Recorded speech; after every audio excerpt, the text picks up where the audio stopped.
Entreprendre, c'est bien à attendre et à dire, mais l'appliquer à ses hauts et bas. Mesdames et messieurs, bonsoir et merci de rester à notre compagnie pour cet agréable moment d'entretien qu'on va avoir avec notre invitée de ce numéro, Madame Ayakar Sorey. Il faut donc préciser que Madame Ayakar dans la société porte plusieurs casquettes. Elle fait dans beaucoup d'activités comme l'agriculture, l'élevage et le commerce. Dans un instant, elle sera donc avec nous sur ce plateau pour beaucoup plus nous parler de son entreprise Rockland Agrobusiness qui est spécialisée dans le maraîchage, la production de manioc et sa transformation en gari. Chers amis, retrouvez-nous juste après ceci.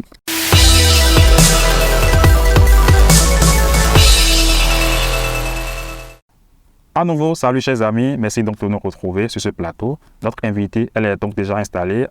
Madame Ayakar, bonsoir. Bonsoir, monsieur. Comment vous allez? Très bien chez vous. Ça va super, toute belle dans votre tenue. Merci. Alors, nous allons passer un agréable moment d'entretien qui va beaucoup plus se baser sur votre entreprise. Déjà, dites-nous, être agronome pour vous, c'est quoi déjà? Être agronome pour moi, c'est quelqu'un qui maîtrise le domaine, qui a les compétences et les aptitudes du domaine. Du domaine du monde de l'agriculture. Super.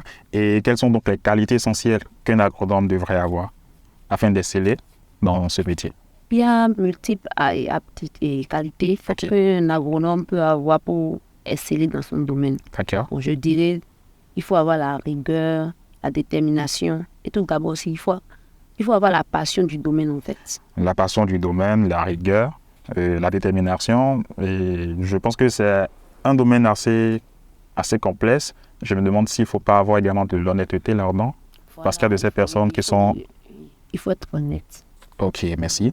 Et vous particulièrement, pourquoi avoir choisi le monde agronomique? Pour moi, j'ai choisi le monde d'agronomie parce que par passion et après, je dirais aujourd'hui dans l'Afrique, dans le monde, Oui. il n'y a pas de développement sans l'agronomie. Ah bon? Sur quoi vous vous appuyez pour porter cette affirmation? Il n'y a pas de développement sans... sur quoi vous vous basez? Bon, je dirais que l'agronomie est indispensable au développement d'un pays parce que Oui. quand un être humain se lève, Oui. tu dois forcément manger. Je vois. Tu dois manger. Et quand on ne produit pas, tu ne peux pas manger. C'est vrai. C'est une réalité. Si on ne produit pas, où tu vas trouver les 5 fruits et légumes là-bas, je vais manger. Manger. Comment tu vas manger? Même si c'est calé là, on doit produire le manioc d'abord avant qu'on ne transforme ça et toi tu le délaisses en gari. C'est tout à fait une réalité. Il faut donc comprendre que l'agriculture, c'est super indispensable pour le développement d'un pays. Et vous, quel est donc votre rôle dans le monde agronomique? Bon, moi, je suis dans la production. La production? Je suis dans la production. Vous produisez quoi? Dans la commercialisation. Vous produisez quoi? À Rockland Agrobusiness, Oui. nous sommes dans le maraîchage. Le maraîchage ça regroupe les légumes feuilles, les légumes racines, les légumes fruits. Et je suis aussi dans la production du manioc que je transforme en gari. Par la suite. Je fais aussi l'élevage. Je suis dans l'élevage. Vous êtes donc multiservice. Et en ce qui concerne la production, comment ça se passe au cours d'une année? C'est quoi les différentes étapes? C'est quoi ces différents types de produits que vous avez dans votre ferme?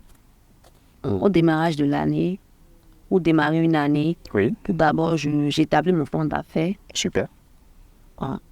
Au cours de l'élaboration du plan d'affaires, je sais déjà ce que je dois produire en fait.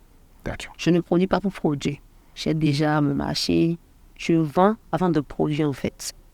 Donc, par exemple, pour donner de simples exemples maintenant, pendant la période des fêtes, moi je ne produis pas en grande quantité pour la fête. Je ne produis pas pour la fête en fait. Pourquoi donc?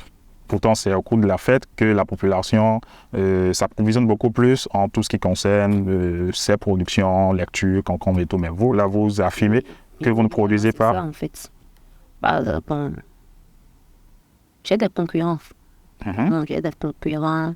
Et on sait tous que quand la fête s'approche, je dois produire pour vendre, je dois faire la carotte, je dois faire ci, je dois faire ça. Effectivement. Pendant les périodes des fêtes, Oui. certes, nos productions et tout ça là Oui. sont chères, mais pas en tant que tel en fait. Parce que tout le monde veut produire pour la fête. D'accord.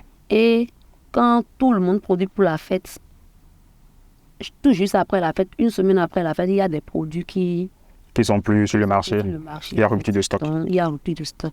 C'est en ça, moi, je produis. Donc, c'est au cours de ce moment, vous mettez votre stock sur le marché.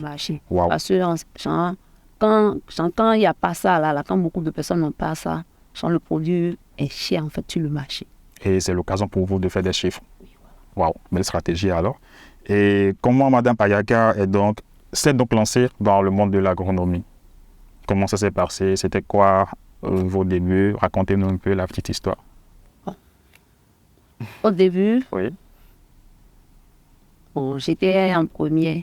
Ok, au cours secondaire. Au cours secondaire, quand j'ai décidé d'aller au lycée. D'accord. Pas passion aussi parce que je voyais mon oncle aussi qui faisait les trucs de la ferme et tout ça là. Et ça me plaisait, tout, je l'aidais un peu.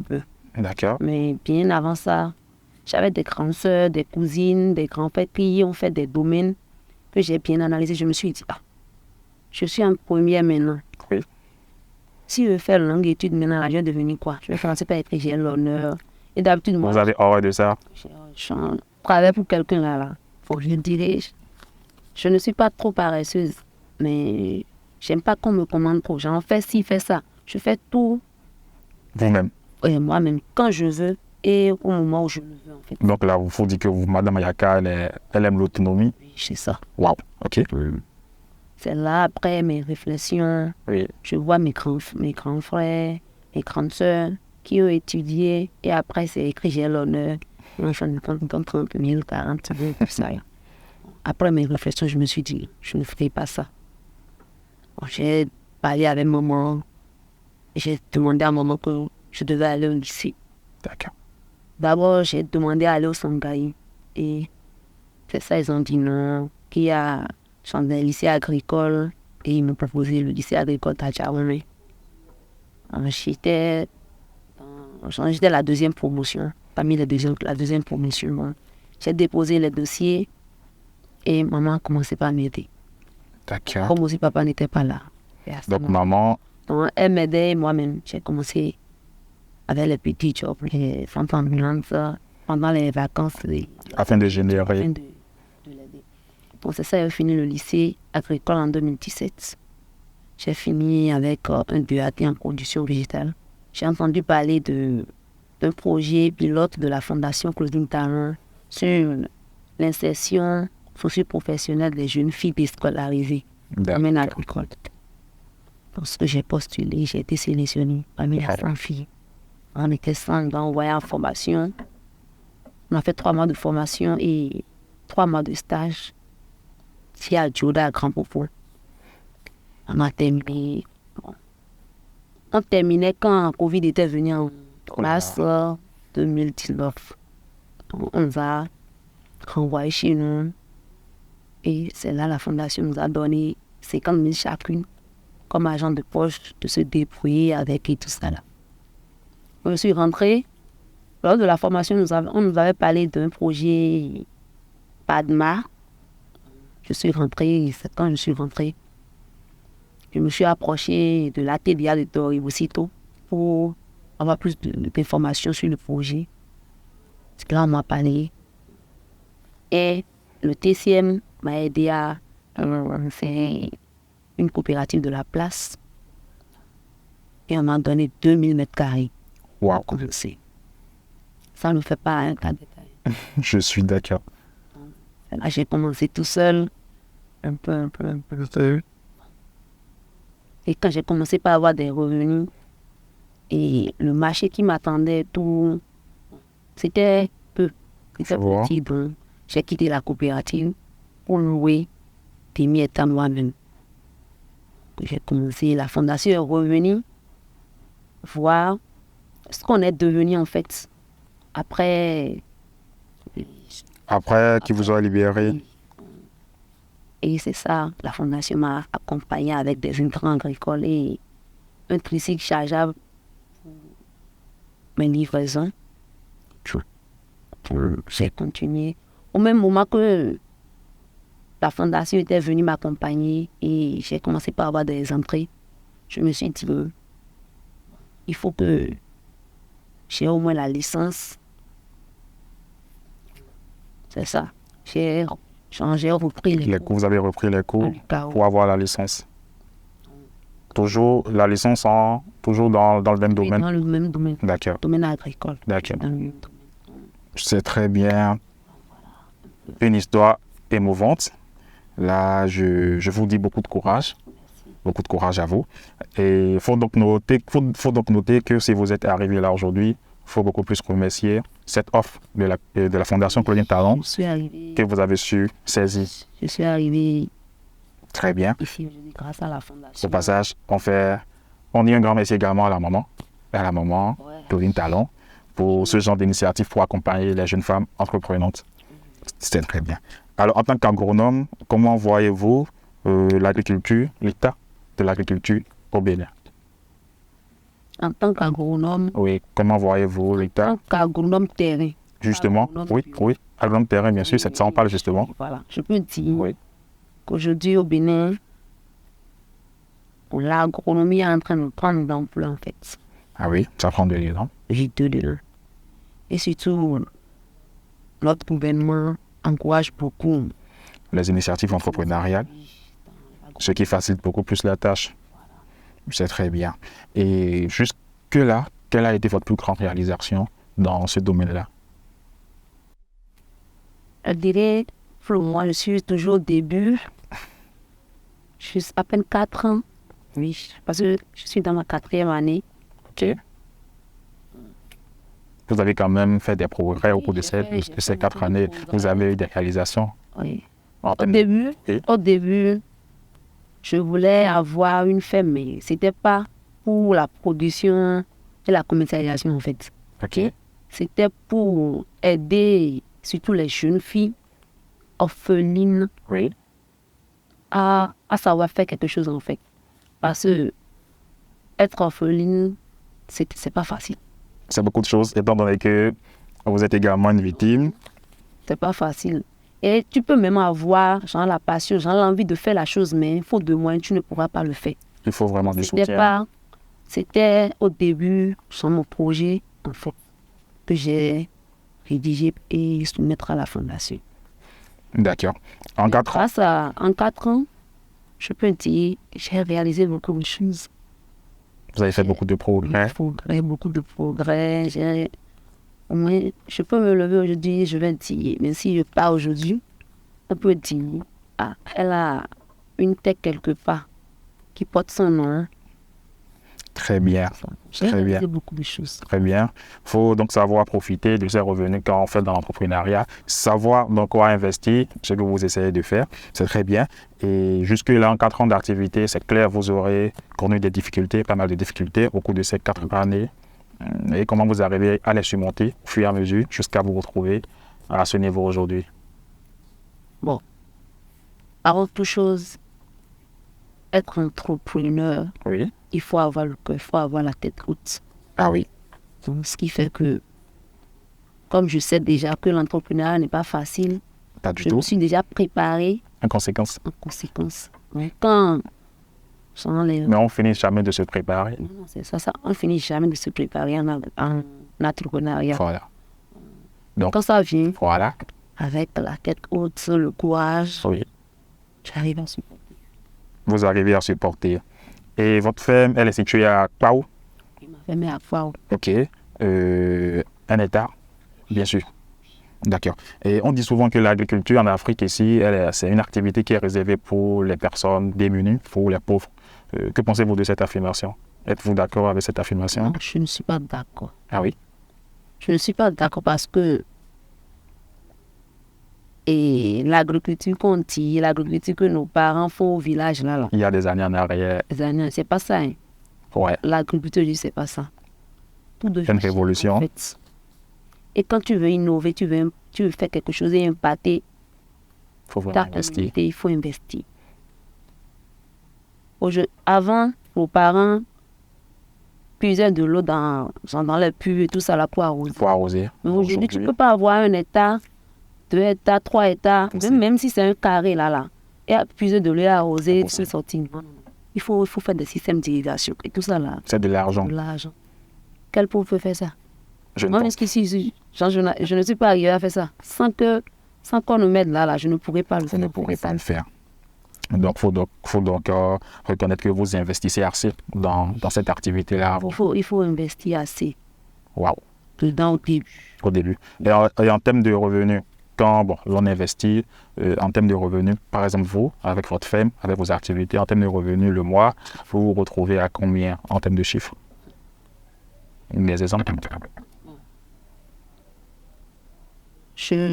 Des fois, je passe jusqu'à plus de 200 000 Le mois. le mois. Waouh. Parce que j'ai 4 ouvriers que je paie. Waouh. Donc, Il faut que le revenu soit assez consistant. Très bien. Très bien. Madame Ayaka, merci beaucoup pour cet agréable moment d'entretien. Nous sommes presque à la fin.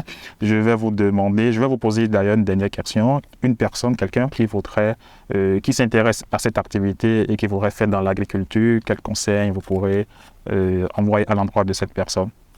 Bon, je dirais bienvenue. Bienvenue dans le monde des fous et des folles. Parce que être entrepreneur, surtout entrepreneur agricole, C'est beaucoup de choses. c'est beaucoup de choses. Et je dirais d'abord à la personne, si c'est parce que telle personne est dedans et genre la personne gagne beaucoup, ou bien Que par suivisme, la personne veut me faire. Il faut d'abord la passion. la première des choses très importantes. Parce que quand il n'y a pas la passion, tu ne pourras pas y arriver. Parce qu'il y a beaucoup de défis à relever, il y a beaucoup D'objectifs à atteindre, d'objectifs à atteindre. Et il y a beaucoup de choses, genre des coups bas. Dedans. il n'en manque jamais. Il faut d'abord la passion. Alors, pour mot d'ordre, la passion. D'abord la passion pour toute personne qui voudrait se mettre dans le monde de l'agriculture, de l'agronomie. Madame Ayaka, vous allez nous donner un contact pour toute personne qui voudrait se procurer de vos productions. Comment cette personne pourrait vous joindre? Toute personne qui voudrait s'approcher de moi, m'encourager à aller de l'avant, payer chez moi et tout. Je n'ai pas de numéro, j'ai un seul numéro. Super. 96 48 56 60. Vous pouvez répéter une deuxième fois? 96 48 56 60. Super. Et êtes-vous également sur les réseaux sociaux? On peut vous suivre sur Facebook, Sur Facebook, le nom de la sculpture, de la ferme, voilà. Rockland Agro-Business. Rockland Agro Business. Super. Ou bien Nao Bébé Boabé. Nao bébé, Boabé. ce qui signifie, si vous le permettez, ça signifie quoi? Pour Nao Bébé, c'était mon frère père qui a donné le nom Naomi. Ok. Et ses frères ont refusé Oui. d'écrire Naomi sur. Carte de naissance. Et donc, il m'appelait Nao avant de partir. On lui portait le nom. Ok, super. C'était un très agréable moment d'entretien avec Madame Ayaka. Malheureusement, nous allons mettre thème à cet échange. Alors, chers amis, sachez que si vous n'êtes pas borné, vous n'êtes pas dû de cœur, vous ne pourrez rien faire dans le monde de l'entrepreneuriat et de façon particulière dans le monde de l'agriculture. Il était question de discuter autour des sujets ayant rapport à l'agriculture, à l'entrepreneuriat agricole avec Madame Ayaka. Chers amis, merci de nous avoir suivis. Nous vous donnons rendez-vous au prochain numéro. Portez-vous bien. Anaïs Orsonta et bon je suis. Bonsoir. Vous rencontrez de difficultés dans le choix d'un métier d'avenir, vous avez envie de suivre une formation professionnelle et mieux gagner votre vie, vous aspirez développer des compétences dans les métiers des médias et de l'événementiel, l'école des médias est là pour vous aider. L'école des médias vous propose des formations 100% pratiques et certifiées dans les métiers de votre choix. Nos filières, community management, maîtrise de cérémonie, présentation radio-télé, web journalisme, journalisme multimédia, ingénierie du son, comédie voix off. Avec l'école des médias, les stages et l'accompagnement à l'insertion professionnelle de chaque apprenant sont assurés avec des partenaires de qualité. Inscrivez-vous vite pour la prochaine rentrée et bénéficiez d'une formation qualifiante avec nos experts. Infos et renseignements au 00229 61 30 30 23. École des médias, osez votre talent.